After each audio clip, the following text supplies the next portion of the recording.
Assalamualaikum warahmatullahi wabarakatuh. Welcome to Hyuyin Channel. Seperti biasa, Mimin akan menceritakan kisah kepahlawanan Chu Xingyun dalam anime Spirit Sword Shofrek. Selamat menyaksikan. Di mata lurus Gao Peng, Zhu Dachang bukan yang paling sulit dipahami. Bahkan Master Duan Zhu Dachang. Sejak hari yang lalu, saya melihat staf pribadi Zhu Hengyu untuk Zheng Xiaoyu. Dalam pikiran Gao Pengyi, guru terbaik adalah Zhu Hengyu. Bagi Gao Pengyi, tujuannya tidak tinggi. Selama 1 hari, dia juga bisa memperbaiki tongkat 7 pembunuhan itu sudah puas.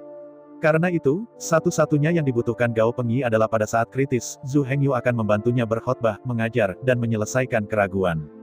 Terus terang, satu-satunya master yang bisa melihat Gao Pengyi adalah Zhu Hengyu.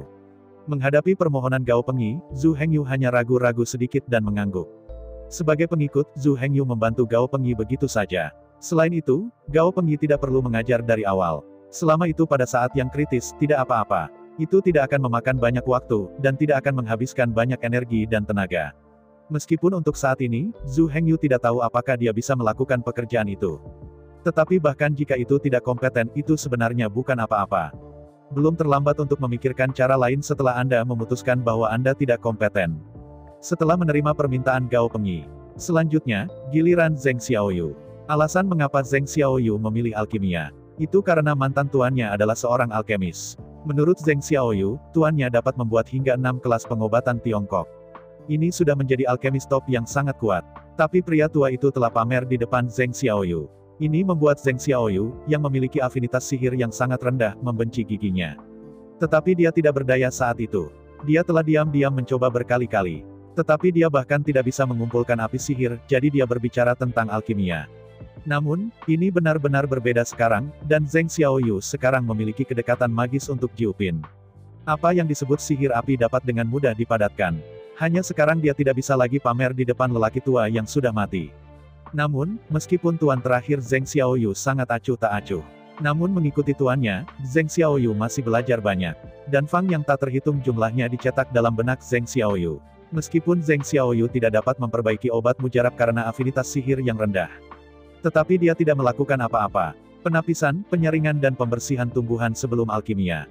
Zheng Xiaoyu bertanggung jawab atas semua proses. Dapat dikatakan bahwa selain dari alkimia nyata, Zheng Xiaoyu telah sepenuhnya menguasai segalanya. Semua jenis pengetahuan terkait alkimia, Zheng Xiaoyu bahkan mundur. Satu-satunya perbedaan sekarang adalah kombinasi pengetahuan dan praktik. Saya pergi untuk memperbaiki eliksir secara langsung. Menghadapi situasi Zheng Xiaoyu, Zhu Hengyu langsung memberikan saran. Dalam pandangan Zhu Hengyu, si Yue adalah guru yang paling cocok untuk Zheng Xiaoyu. Keduanya belajar bersama, dan membuat kemajuan bersama. Tapi yang jelas, usulan Zhu Hengyu ditolak lagi. Gao Pengyi tidak bodoh, dan Zheng Xiaoyu bahkan lebih bodoh. Secara khusus, Zheng Xiaoyu adalah yang paling cerdas dari ketiganya. Sangat mustahil baginya untuk belajar dari si Yue. Anda harus tahu bahwa bahkan si Yue berlari ke Zhu Hengyu selama 3 hari. Mati hati, dia dan Zhu Hengyu harus belajar keterampilan alkimia. Dengan kebijaksanaan Zheng Xiaoyu, bagaimana mungkin lebih dekat dan kehilangan semangka untuk memetik biji wijen. Karena itu, Zheng Xiaoyu langsung menolak proposal Zhu Hengyu. Dan seperti Gao Pengyi, dia memohon Zhu Hengyu, berharap untuk mengikuti Zhu Hengyu dan belajar darinya. Menghadapi permintaan Zheng Xiaoyu, Zhu Hengyu juga tidak berdaya. Sebagai seorang atasan, yang terpenting adalah memperlakukan semua orang dengan setara. Karena dia setuju dengan Gao Pengyi, maka dia tidak bisa menolak Zheng Xiaoyu. Melihat Zhu Hengyu mengangguk dan menyetujui permintaannya, Zheng Xiaoyu tiba-tiba bersorak dan melompat. Anda tahu, si Yue meminta waktu yang lama, tetapi Zhu Hengyu tidak pernah setuju. Meskipun si Yue adalah teman Zhu Hengyu, mereka memiliki hubungan yang sangat dekat dan dekat. Namun secara relatif, Gao Pengyi, Zheng Xiaoyu, dan Jian He, jelas memiliki hubungan yang lebih dekat dengan Zhu Hengyu. Adapun Zhu Xiaomei, tidak perlu dikatakan lagi. Dalam benak Zhu Hengyu, status Zhu Xiaomei benar-benar tertinggi. Setelah berurusan dengan Zheng Xiaoyu dan Gao Pengyi. Lalu giliran Jen. Menghadapi pertanyaan Zhu Hengyu, Jian He hanya memilih Yubis. Mengenai binatang kekaisaran, Zhu Hengyu tidak terlalu memperhatikan. Binatang itu sendiri tidak memiliki perbaikan pada tubuh sihirnya sendiri. Dalam dunia praktik daging lemah dan makanan kuat ini, hanya tingkat tubuh iblis yang cukup tinggi untuk bertahan hidup lebih baik. Namun, semua ini telah berubah setelah 2 serangan kawanan di labirin iblis. Untuk pertama kalinya, pengalaman nyata Zhu Hengyu melihat betapa kuatnya binatang itu. Juga biarkan dia benar-benar mulai memandang lurus ke depan, deputi yang dia anggap remeh ini. Namun, Zhu Hengyu tidak punya pengalaman dengan binatang itu. Awalnya, Zhu Hengyu berencana pergi ke Zhongmen untuk mengumpulkan koleksi binatang buas dan kemudian belajar dengan Jian He. Tanpa diduga, Jian He menghentikan Zhu Hengyu. Tepat ketika Zhu Hengyu bingung, Jian He mengeluarkan buklet kulit domba bobrok dari lengannya. Menurut penjelasan Jian He, buklet kulit domba ini diunggah oleh leluhurnya. Pada saat itu, ketika Jian He dijemput oleh pasangan tua, buklet kulit domba ini ada di pakaian bayi Jen River. Karena itu, meskipun Jian He tidak jelas siapa orang tua dan leluhurnya, tetapi tidak ada keraguan bahwa manual kulit domba ini haruslah leluhurnya. Perlu disebutkan bahwa pasangan tua yang mengambil sungai Jen di tepi sungai adalah seorang pelayan yang secara khusus mengangkat binatang buas untuk orang lain.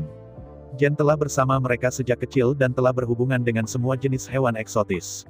Sangat disayangkan bahwa karena afinitas kekuatan sihir yang rendah, Jian He tidak bisa menjadi master binatang buas.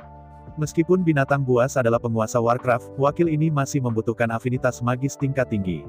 Standar minimum juga harus mencapai afinitas sihir lebih dari 5. Jelas, sebelum Jen River, afinitas sihir terlalu rendah. Tidak ada kualifikasi untuk berlatih Imperial Beast Collection ini.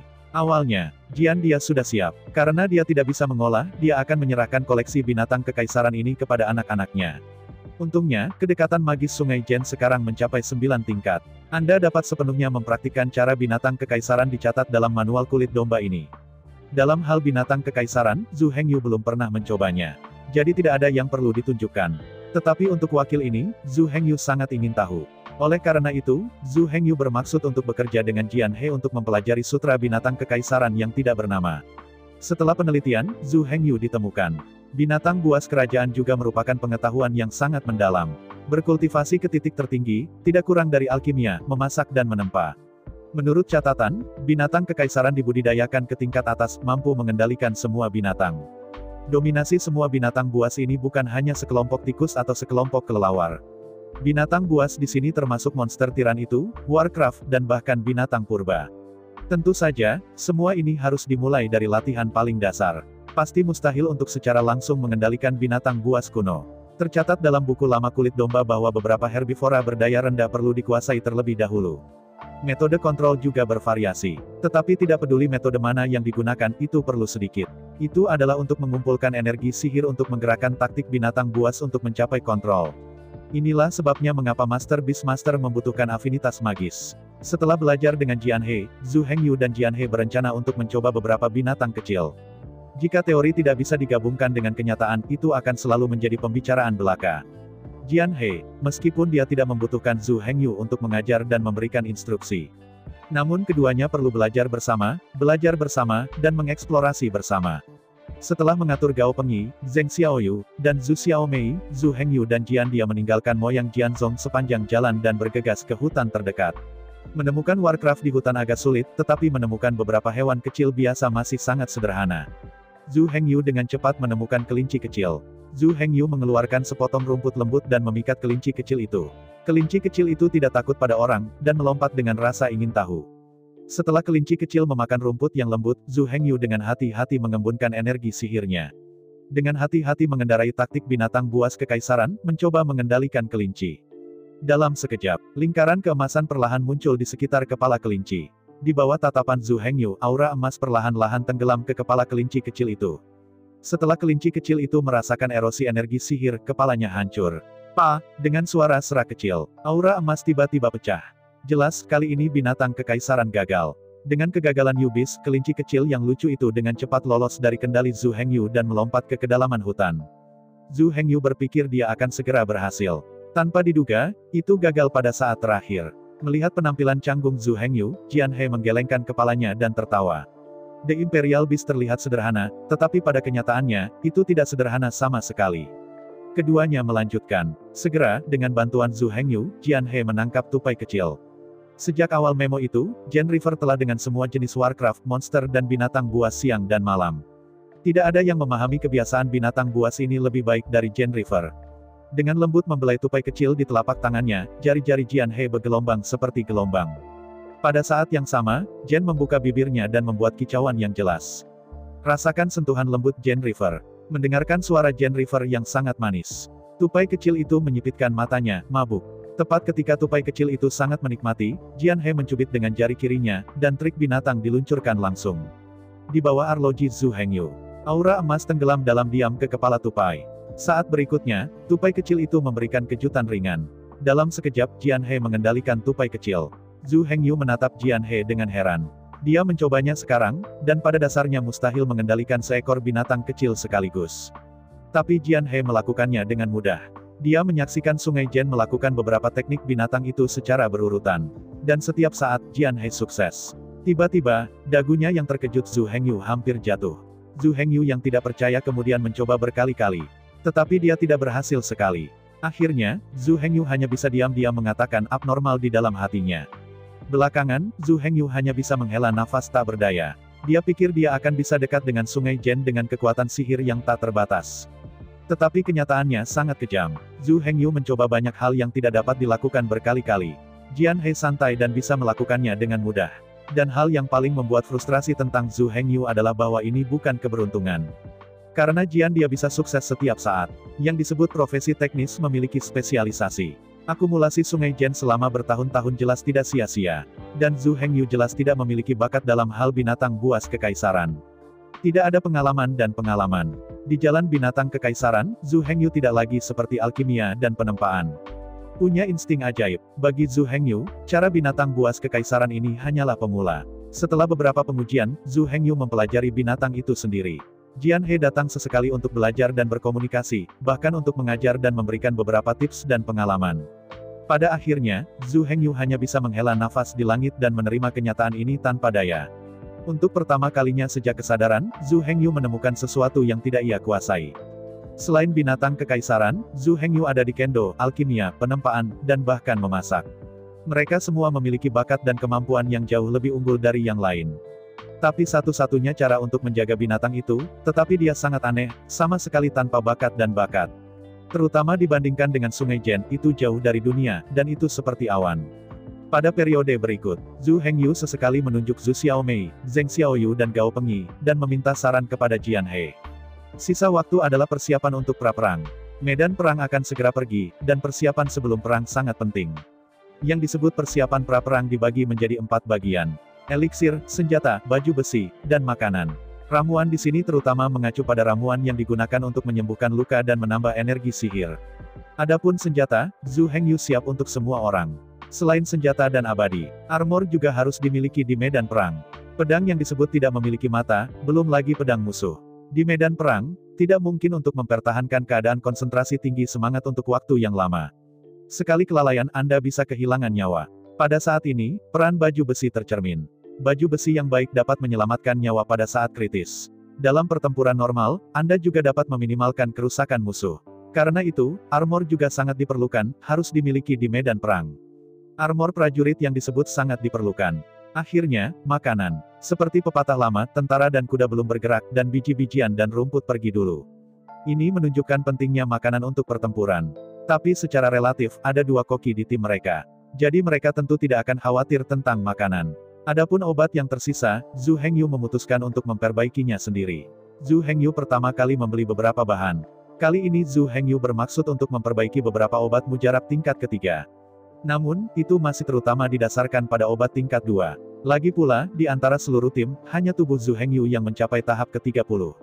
Yang lain lebih dari 20 segmen tubuh sihir, dan menerapkan obat tingkat kedua. Obat mujarab tingkat pertama telah sepenuhnya ditinggalkan oleh Zhu Hengyu. Tidak seorang pun di tim membutuhkan obat tingkat pertama. Untuk obat mujarab tingkat ketiga, Zhu Hengyu awalnya berencana untuk membelinya di jalan. Tetapi setelah membaca obat mujarab yang dijual di pasar, Zhu Hengyu memutuskan untuk membuatnya sendiri. Harga obat tersier terlalu tinggi. Dan eliksir tingkat ketiga yang dibuat oleh Master Alkimia terlalu rendah. Obat mujarab yang umum di pasar pada dasarnya hanya 3 atau 4 produk, dan kekuatan obat terlalu rendah. Dan pemurnian Zhu Hengyu sendiri, tidak hanya mengurangi biaya beberapa kali. Yang paling penting adalah bahwa obat mujarab yang dibuat oleh Zhu Hengyu setidaknya adalah obat mujarab tingkat 6. Pada akhirnya, untuk memesan obat mujarab yang cukup, hanya membeli bahan obat tingkat ketiga, Zhu Hengyu menghabiskan ribuan batu energi magis yang unggul. Jika Anda langsung menghabiskan uang untuk membeli abadi ini, Belum lagi saya tidak bisa membeli obat mujarab berkualitas tinggi. 10.000 langkah mundur, bahkan jika Anda bisa membelinya. Jika Anda ingin membeli begitu banyak pil berkualitas tinggi kelas 3, harga terendah adalah puluhan ribu batu ajaib unggul. Singkatnya, alkimia jelas merupakan dunia spiritual, industri yang paling menguntungkan, tidak ada seorang pun. Setelah memperbaiki eliksir, bagian yang tersisa dari batu energi sihir superior juga dihabiskan oleh Zhu Hengyu. Karena kebutuhan untuk membangun baju besi, Zhu Hengyu memilih besi hantu besar. Besi hitam hantu ini bukan hal yang langka, tetapi itu bukan hal yang biasa. Sepotong besi hitam bawah benar-benar tidak kecil. Zhu Hengyu menghancurkan semua batu energi magis superior yang tersisa ke dalamnya, dan kemudian nyaris tidak membelinya. Setelah 2 pembelian besar ini, semua batu energi magis superior yang diperoleh Zhu Hengyu dari Su Ziyun pada dasarnya kelelahan. Selanjutnya, Zhu Hengyu tidak ikut campur dalam desain dan penempaan baju besi. Bagaimanapun, sebagai kapten, ada terlalu banyak hal yang harus bertanggung jawab atas Zhu Hengyu. Pakaian, makanan, tempat tinggal, senjata keabadian, makanan. Semua pihak membutuhkan Zhu Hengyu untuk bertanggung jawab. Selain itu, Zhu Hengyu tidak terlalu pandai menempa. Lebih lanjut, Zhu Hengyu melakukannya dengan insting. Jika Anda benar-benar ingin Zhu Hengyu merancang satu set baju besi dari udara tipis. Bukan tidak mungkin, tetapi jelas tidak baik. Gao Pengyi berbeda. Lahir di keluarga penempaan, Gao Pengyi akrab dengan desain dan penempaan berbagai baju besi, dan dia tidak bisa lagi terbiasa dengan itu. Sedangkan untuk desain eksterior, mereka juga dapat dirujuk ke Zhu Xiaomei, Zheng Xiaoyu, Gao Pengyi, dan Jian He untuk diskusi. Selama semua orang puas, Zhu Hengyu tidak puas. Fakta telah membuktikan bahwa Gao Pengyi tidak hidup sesuai dengan kepercayaan Zhu Hengyu padanya. Hanya dalam 3 hari, ia merancang dan memalsukan 5 set Nether Warframes. Perangkat Nether ini tidak semuanya terbuat dari logam. Di bawah desain Gao Pengyi, untuk memastikan kekuatan mekanik yang memadai. Tubuh utama Nether Warframe ini terbuat dari kulit sapi ajaib. Hanya di bagian belakang jantung dan bagian-bagian vital lainnya, sepotong baju besi tidak bertatahkan. Alhasil, bobot seluruh set armor tidak terlalu berat. Tetapi kekuatan pertahanan vital telah memenuhi persyaratan desain. Adapun rune pada baju besi, Gao Pengyi juga mempesona hanya rune paling dasar dan defensif. Setelah seluruh rune turun, Anda dapat meningkatkan pertahanan armor sebesar 30%. Meskipun itu bukan pesona yang besar, itu sudah cukup. Dengan teknologi mempesona Gao Pengyi meningkat dari hari ke hari. Dia dapat terus memutakhirkan seluruh rangkaian rune terpesona pada basis yang ada. Jadi, untuk saat ini, set Nether Warframe ini sudah cukup. Pada hari itu, tim iblis dan 5 orang semuanya mengenakan baju besi seragam. Nafas-napas membuat semua orang bersemangat. Meskipun pekerjaan setiap orang berbeda. Tapi ketika semua orang memakai baju besi yang sama, ada kekuatan kohesif, dan itu tidak terlihat. Perasaan itu sangat menakjubkan. Hari ini, senjata sudah ada, dan semua orang memiliki senjata yang mereka miliki. Obat mujarab sudah ada, dan semua uang hilang. Zhu Hengyu telah memperbaiki obat mujarab. Armor sudah ada, 5 set baju besi, yang didedikasikan oleh Gao Peng. Adapun makanan terakhir, dengan Zhu Hengyu dan Zhu Xiaomei, semuanya tidak menjadi masalah. Tidak bisakah 2 koki melayani 3 pengunjung? Selain itu, di cincin Zhu Hengyu, banyak bahan makanan segar telah dibeli. Mulai sekarang, Demon Squad sudah siap, hanya berutang Dongfeng. Waktu berlalu. Setelah puluhan hari sibuk, pasukan iblis akhirnya bersenjata lengkap dan melakukan semua persiapan sebelum perang. Hal berikutnya yang harus mereka lakukan adalah secara resmi memasuki medan perang. Pada hari ini, Zhu Hengyu dan teman-temannya datang ke pesta pra-perang di halaman kecil. Datang dan datanglah. Zhu Dachang tertawa dan mengambil gelas meneriaki orang banyak. Mereka yang lain tersenyum ketika melihatnya, dan mengangkat kacamata. Zhu Hengyu melirik semua orang. Zhu Dachang dan Si Yue memiliki teman dekat dengannya. Jian He, Zheng Xiaoyu, Gao Pengyi, semua orang setia pada Zhu Hengyu. Zhu Xiaomei, meskipun dia bukan saudara perempuan Zhu Hengyu, bahkan lebih dekat dari saudara perempuannya.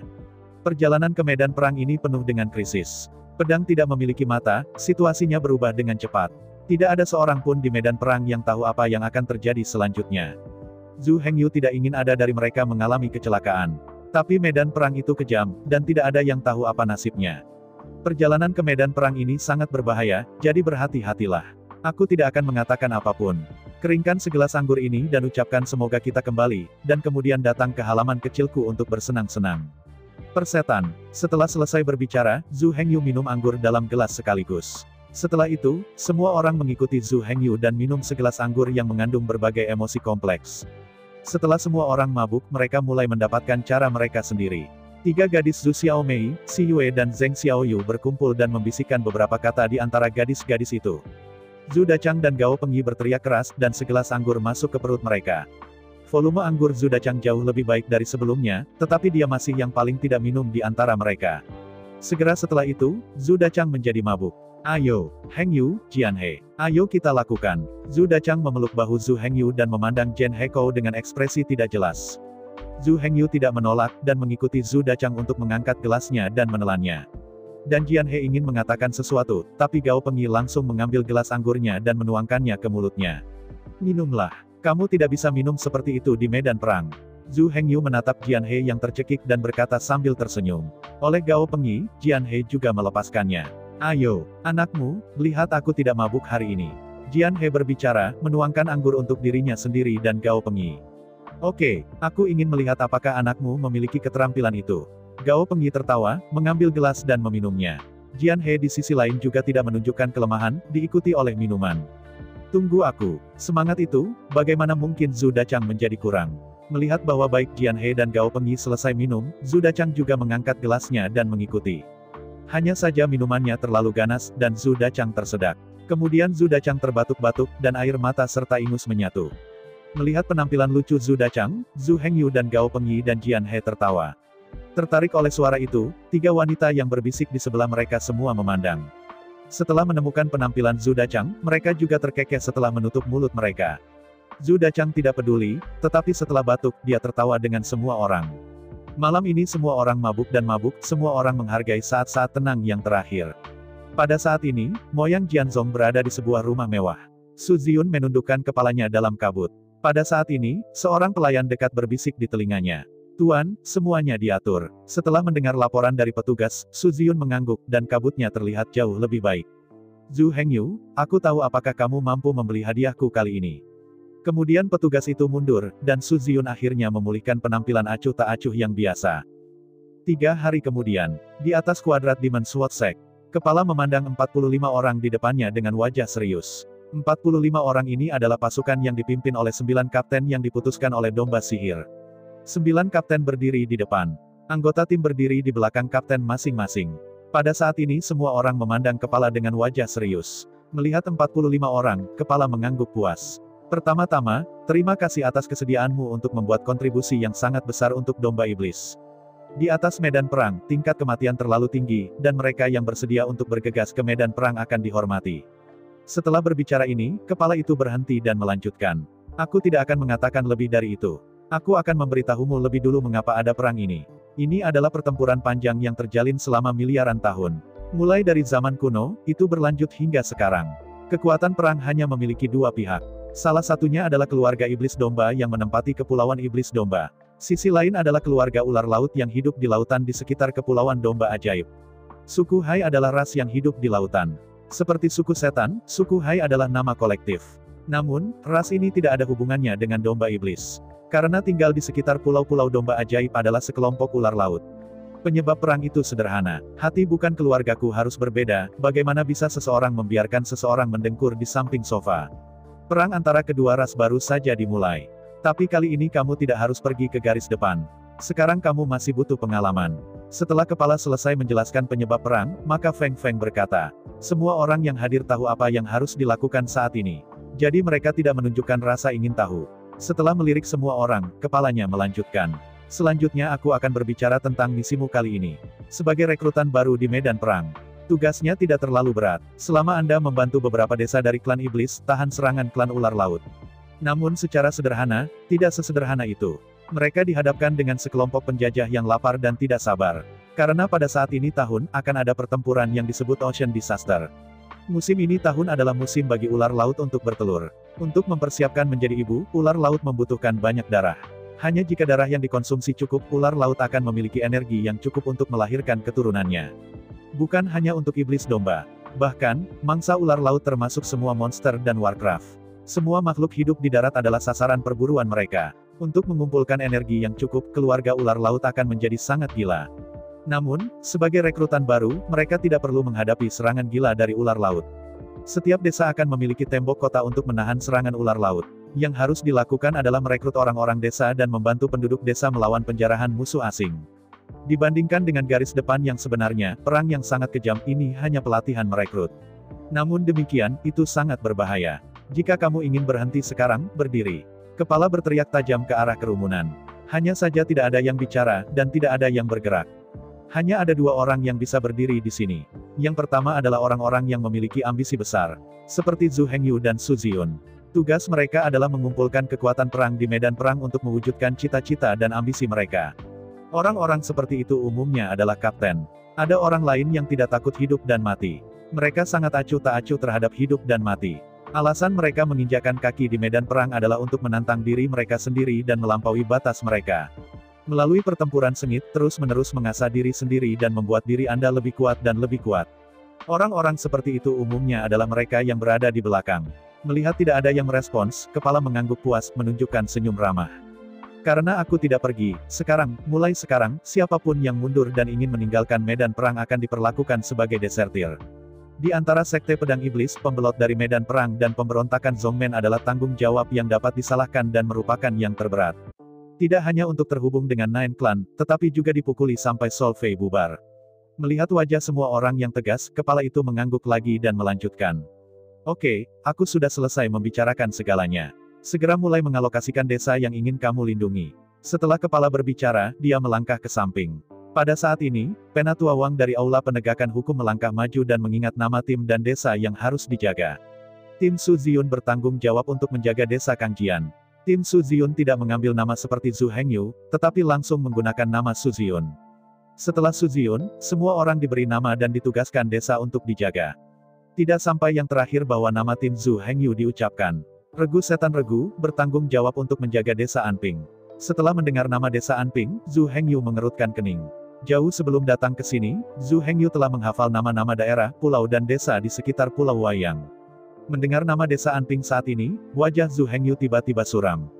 Karena selain desa Anping Zhu Hengyu, desa-desa yang tersisa untuk dijaga semuanya di tempat yang disebut Pulau Xiaoyang. Setiap desa tidak terlalu jauh, semua orang bisa saling menjaga. Desa yang perlu dilindungi oleh tim Zhu Hengyu tidak ada di Pulau Xiaoyang ini. Pulau tempat desa Anping berada adalah sebuah pulau kecil dengan lebar lebih dari 100 mil. Hanya ada desa seperti itu di pulau ini. Dengan kata lain, hanya tim Zhu Hengyu yang dalam kondisi terisolasi. Semua ini sangat tidak normal. Karena menurut ingatan Zhu Hengyu, di Pulau Xiaoyang ini, pasti ada 9 desa. Tapi sekarang semua orang menjaga di Pulau Xiaoyang, tetapi hanya Zhu Hengyu yang ditugaskan ke tempat yang terpisah.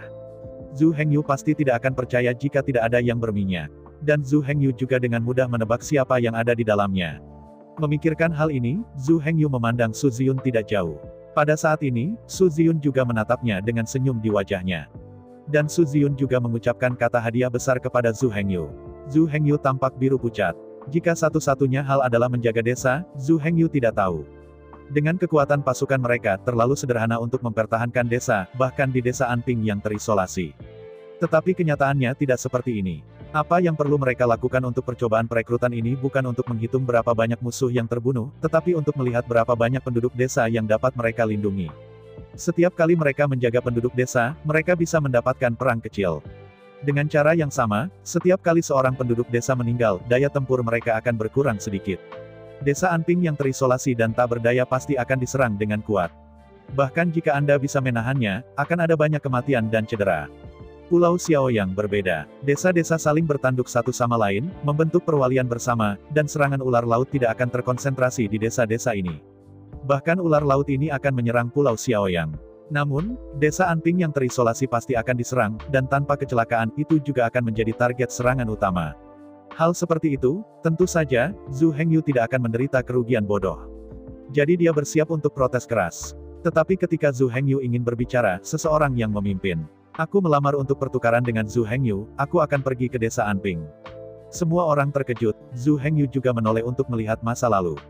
Tidak ada orang lain adalah Si Yue. Kecuali untuk beberapa pesta, orang-orang yang hadir berpikir bahwa Zhu Hengyu dan Si Yue memiliki hubungan yang tidak biasa, dan Su Ziyun tersinggung karenanya. Pada saat ini, Si Yue membela Zhu Hengyu, dan semua orang bahkan mengkonfirmasi hubungan mereka. Pada saat ini, Dan Lao, yang telah menutup matanya di samping kepalanya, berkata tiba-tiba. Si Yue, apa yang kamu bicarakan? Dan Lao Ben sangat menentang Si Yue pergi ke medan perang untuk berlatih, saat ini dia harus secara sukarela pergi ke desa Anping yang paling berbahaya. Dan Lao tentu saja sangat ditentang. Tapi Si Yue tegas di wajahnya, dan tidak terguncang oleh Dan Lao. Pada saat ini, Penatua Wang agak sulit.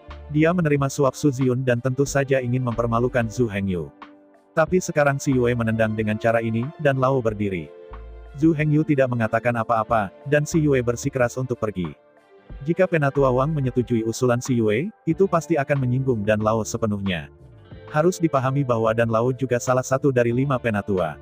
Ketika memutuskan hal-hal penting dari sekte, ia juga memiliki suara yang menentukan. Posisinya di antara sekte bahkan lebih tinggi dari 4 tua-tua lainnya, dan dia bisa duduk sejajar dengan kepala. Dan Penatua Wang juga kadang-kadang membutuhkan Dan untuk membantu alkimia. Karena itu, dia tidak ingin menyinggung Dan Lao. Jika Anda tidak punya uang, Anda dapat menghasilkan lebih banyak. Tetapi begitu saya menyinggung Dan Lao, apa yang harus saya lakukan jika saya membutuhkan eliksir tingkat tinggi di masa depan? Jelas, sekarang situasi ini agak sulit. Su Ziyun secara alami tahu manfaatnya dan sedikit mengernyit. Saat itu, suara lain terdengar. Apa pertarungan antara gadis-gadismu? Jangan merampokku, aku akan pergi ke desa Anping.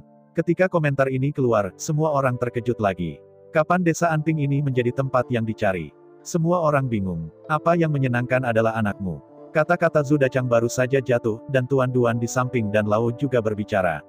Karena tubuh sihir Zhu Dachang meningkatkan kecepatan, ditambah yang terakhir kali, Zhu Hengyu memalsukan stimulasi batang 7 pembunuhan.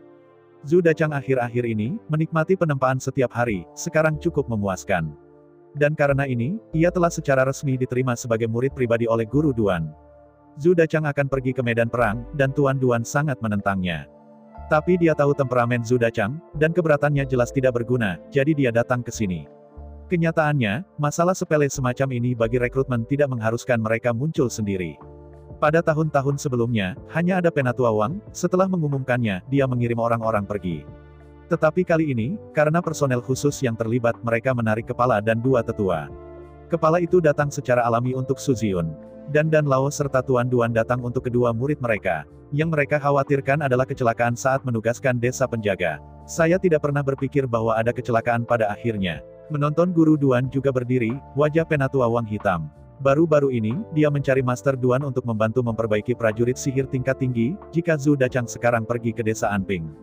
Tidak menyinggung Guru Duan, Su Ziyun di samping tidak memikirkan situasi ini sama sekali. Melihat situasi saat ini, selama Zhu Hengyu tidak berbicara, maka dia tentu tidak perlu pergi ke desa Anping yang berbahaya.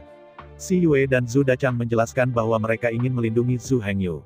Dan Lao serta Tuan Duan juga menjelaskan bahwa mereka ingin melindungi murid dekat mereka. Su Ziyun sekarang benar-benar mencuri ayam tanpa membunuh beras. Kali ini, bukan saja dia tidak berhasil dalam yin untuk Zhu Hengyu, dia juga menyinggung Dan Lao dan Tuan Duan. Lihat bagaimana Penatua Wang sekarang hitam. Dia rupanya juga memiliki pendapat tentang Su Ziyun saat ini. Jika bukan karena kepala untuk melindungi Su Ziyun, Penatua Wang sudah mengatur agar Su Ziyun pergi ke desa Anping. Situasi di tempat itu aneh. Zhu Dachang dan Si Yue menatap Penatua Wang dengan tegas, dan mereka pergi ke desa Anping. Meskipun Dan Lao dan Tuan Duan di sampingnya tidak mengatakan apa-apa, makna di mata mereka juga jelas. Dan Lao dan Tuan Duan tidak mengizinkan murid-murid mereka untuk mengambil risiko secara pribadi. Ditatap oleh 4 orang, Penatua Wang menatap Su Ziyun dengan wajah hitam. Su Ziyun tampak malu, menundukkan kepalanya, dan tidak berani menatap Penatua Wang. Kepala toko tersenyum seolah-olah dia tidak menganggap serius masalah ini. Jelas, dia sudah lama mengetahui gerakan Su Ziyun di dalamnya, dan dia menduga bahwa hal-hal akan berkembang seperti ini. Jadi kepala tidak menunjukkan kejutan. Zhu Hengyu melihat semuanya sambil tersenyum. Sebenarnya, Zhu Hengyu mulai marah, tetapi kemudian dia ingin mengerti. Meskipun desa Anping adalah tempat paling berbahaya, tetapi dengan cara yang sama, ada juga prestasi militer paling banyak. Anda tahu, setiap kali Anda membunuh seorang kapten ular laut, Anda bisa mendapatkan 1000 poin. Jadi meskipun awalnya dia sedikit marah, dia segera ingin mengerti. Alasan mengapa tidak ada suara adalah bahwa mereka ingin memaksa Su Ziyun meludahkan sesuatu melalui penganiayaan mereka. Karena Zhu Hengyu memandang kepalanya, dia sudah berspekulasi apa yang akan terjadi selanjutnya. Benar saja, ketika adegan itu sangat memalukan, kepalanya menonjol. Baiklah, kamu tidak harus menunggu untuk itu. Kepala toko maju sambil tersenyum. Ada alasan bagi Zongmen untuk mengatur waktu ini. Memang ada 9 desa di Pulau Xiaoyang. Tetapi ada sejumlah besar orang di sebuah desa, dan kami tidak membutuhkan kami untuk membantu. Karena itu, akan ada desa Anping yang terpisah. Setelah penjelasan kepala seperti itu, semua orang menyadari bahwa inilah masalahnya. Tapi ini tidak meyakinkan Si Yue dan Zhu Dachang. Lagi pula, dengan begitu banyak orang, mengapa Zhu Hengyu pergi ke desa Anping? Melihat Zhu Dachang dan Si Yue masih kukuh, kepalanya tersenyum sedikit dan melanjutkan. Zhongmen sudah lama memikirkan hal ini. Lagi pula koefisien risiko desa Anping jauh lebih tinggi daripada di beberapa tempat lain. Jadi Zhongmen menetapkan bahwa orang-orang yang dibagi menjadi desa Anping bisa mendapatkan 2 poin jasa untuk setiap penduduk desa yang mereka jaga. Kepala menyaksikan Si Yue dan Zhu Dachang berkata, "Tidak, kamu tidak bisa mempertahankan hidup kecil, apalagi yang bisa kamu lakukan." Zhu Dachang menggeram. Zhu Dachang. Sementara Zhu Dachang sedang bermain nakal, Tuan Duan buru-buru berteriak padanya. Tidak mudah bagi kepala untuk membuat konsesi sebesar itu. Tuan Duan tidak ingin terlalu menyinggung pemimpin. Bagaimanapun, tidak ada persahabatan antara Zhu Hengyu dan Master Duan. Jika bukan karena wajah Zhu Dachang, dia bahkan tidak akan datang ke sini. Tetapi kepala itu tidak peduli, sedikit tersenyum, dan menyela Tuan Duan untuk melanjutkan. Kamu tidak harus terlalu gugup untuk teman-temanmu.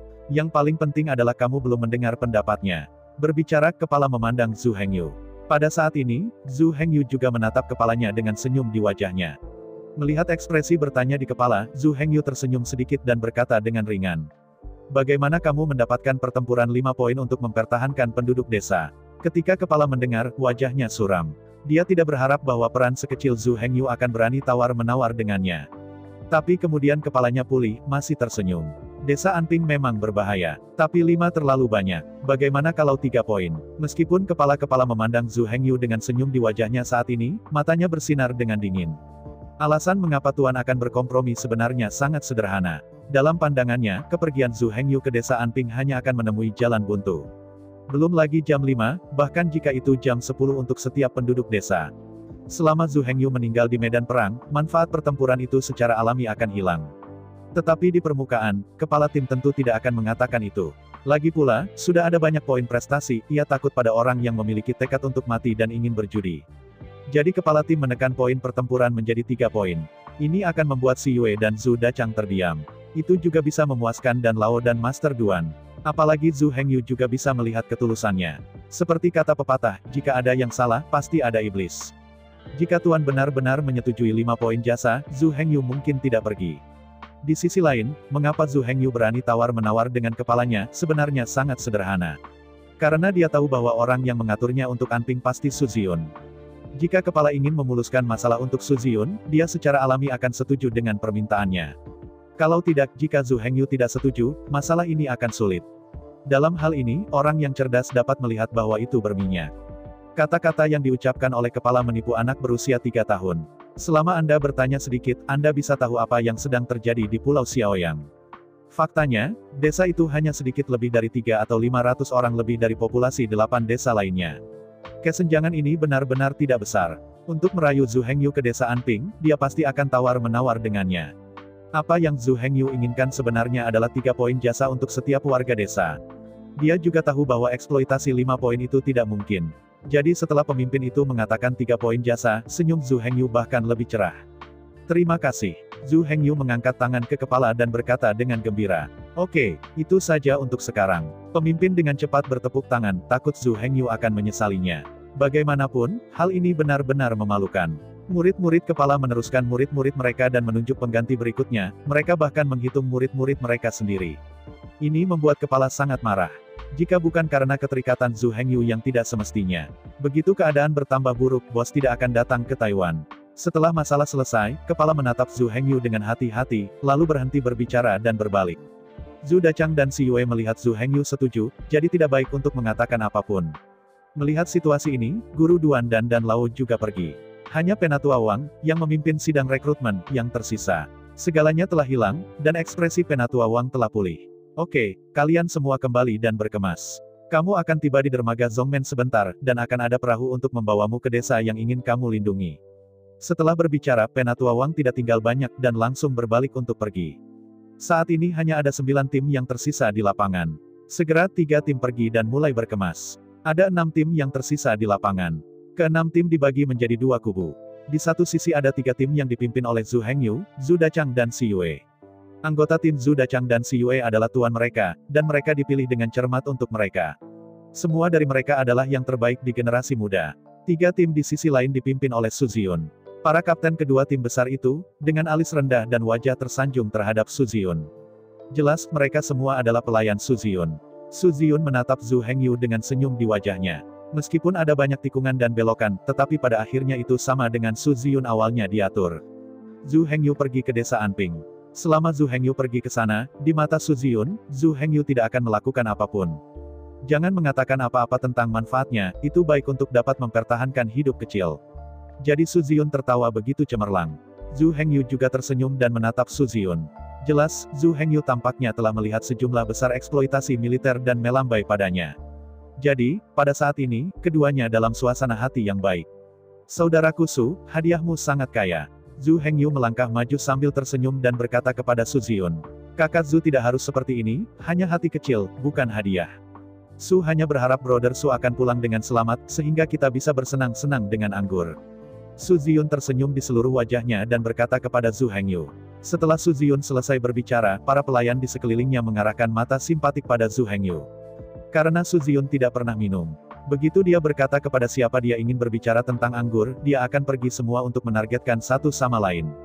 Hanya saja kali ini, dia bertemu Zhu Hengyu.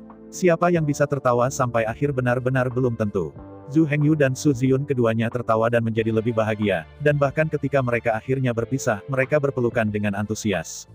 Langkah ini mengejutkan semua orang. Su Ziyun memeluk Zhu Hengyu karena kasihan. Karena dia selalu disukai Zhu Hengyu, tetapi Zhu Hengyu tidak mencampakkannya.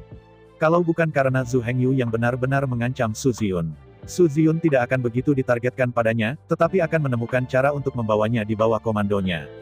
Zhu Hengyu sangat berterima kasih. Meskipun Su Ziyun telah menargetkannya.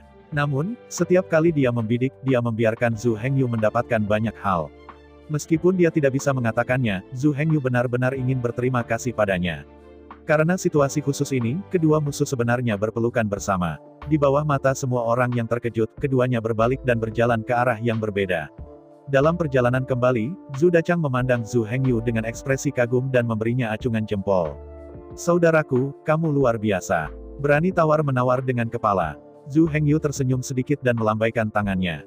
Kecil-kecil. Namun, semua orang tahu apakah itu sepele. Beraninya berbicara dengan kepala seperti itu, bagaimana mungkin itu hanya sepele? Tidak seperti Zhu Dachang, si Yue mengerutkan kening. Apa yang akan kamu lakukan selanjutnya? Zhu Hengyu mendengarkan kata-kata si Yue, dan wajahnya menjadi dingin. Dia hanya mendengus. Langkah selanjutnya tidak mudah. Tentu saja, itu adalah kata di atas medan perang. Bunuh. Melihat tubuh pembunuh Zhu Hengyu, si Yue dan Zhu Dachang terkejut. Mereka belum pernah melihat momentum seperti itu di Zhu Hengyu. Momentum ini sebenarnya bukan Zhu Hengyu, tetapi pedang sihir haus darah di pinggangnya. Pada saat ini, pedang sihir di pinggang Zhu Hengyu menggigil sedikit, memancarkan niat membunuh tanpa akhir. Namun segera, Zhu Hengyu kembali normal. Dia memulihkan ekspresinya yang tersenyum lagi. Si Yue dan Zhu Dachang tidak tahu apa yang disembunyikan Zhu Hengyu. Tapi momentum barusan membuat mereka diam-diam terkejut.